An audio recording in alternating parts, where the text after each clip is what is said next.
welcome back. It's a Money Monday on Liquid Lunch. And you know what? On Liquid Lunch, we're always talking about our Mix It Up segments where we bring on a Democrat and a Republican. I threw out the topics of today.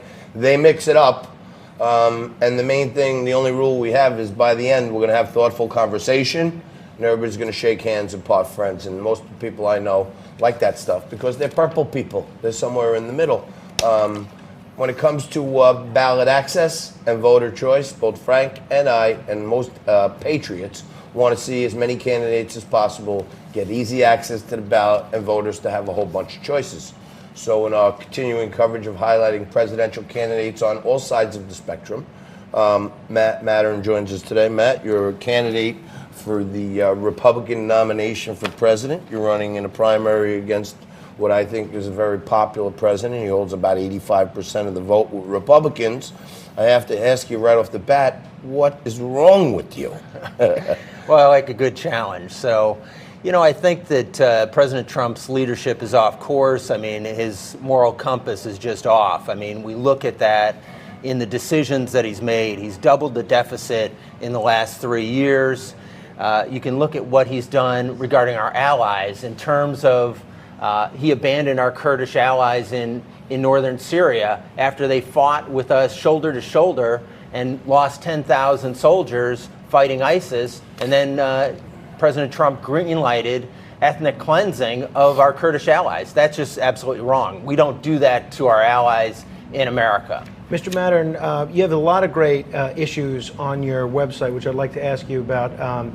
People want to check it out. It's Matern2020.com, Matern with one T, especially with respect to healthcare. But just in terms of the horse race aspect of this and the strategy involved, I get that you don't like Donald Trump, and I know there are a lot of conservatives and Republicans that feel the same way. Wouldn't it be wiser to back one of the better-known Republican challengers to Trump that's already in the race, William Weld, Joe Walsh? Why, when you're not necessarily as well known as those fellas, why embark on this candidacy yourself?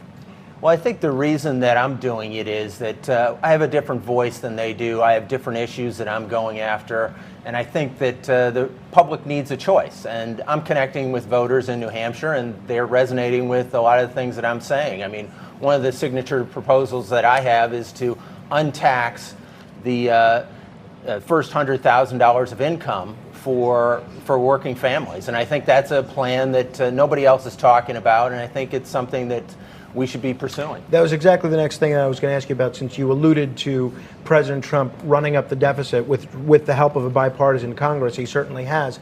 So what are we doing to replace the revenue that's going to be lost on not taxing the first $100,000 of someone's income? My proposal would be that we would close the loopholes for the top 1%. Essentially, if you're earning over $1 million a year, you would have a flat tax of 37%, which is the current rate for people earning in that income range. No deductions. No deductions. But I mean, that's the kind of thing that you might want to include on your website, because if now it just says untax the first 100,000, it doesn't mention making up those revenue shortfalls anywhere else.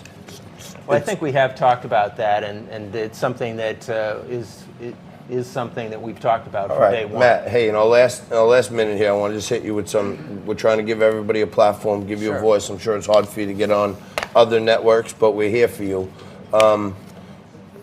Choice. Where do you stand on choice? Well, I think that Roe v. Wade is the law of the land currently, and I back what the current law is. I think that it isn't perfect, but it is the law. So you're pro-choice. Gun control or thoughtful gun legislation? I believe that the Second Amendment is inviolate and that people have the right to bear arms, and they have for the last 230 years, and we shouldn't be taking that away from them. Gay marriage?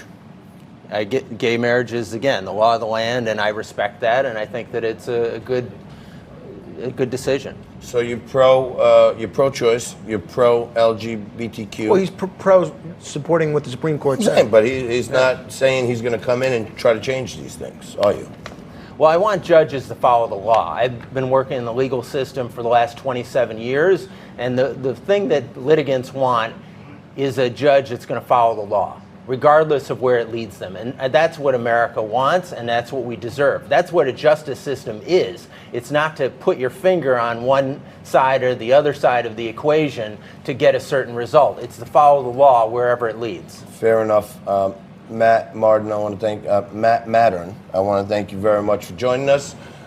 Check them out. What's your website? Matern2020.com. Go to Matern2020.com if you want to learn a little bit more about Matern, and stay right there if you want to learn a heck of a lot more about Bitcoin.